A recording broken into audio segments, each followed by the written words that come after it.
Mayaman lang ba ang tumitira sa condominium? Hi, this is Bonnie, your condominium expert and Green Circle negosyante.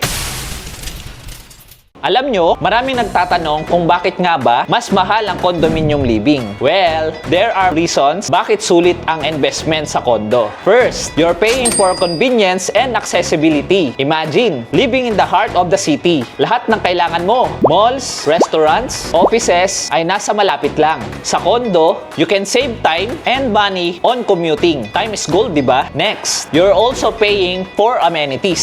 Sa typical na bahay, kung gusto mo ng pool, gym, and function room, kailangan mong gumastos ng malaki para magpagawa. Pero sa condo, kasama na lahat yan sa binabayaran mong monthly. Parang all-in-one package. At syempre, kasama na rin sa cost ang security. Sa condo, you have 24/7 security, CCTV, at controlled access. Hindi ka na mag-aalala kung ligtas ka ba. Peace of mind, ika nga. Lastly, property value. Condos are great investment. Habang tumatagal, nag-a-appreciate ang value niya. Mas mukhang mahal lang sa una, pero in the long run, it's a smart financial move. So kung naghahanap ka ng balance between luxury, convenience, and security, condo living ang perfect choice para sa'yo. Remember, hindi ka lang bumibili ng bahay. Nag-i-invest ka sa iyong lifestyle.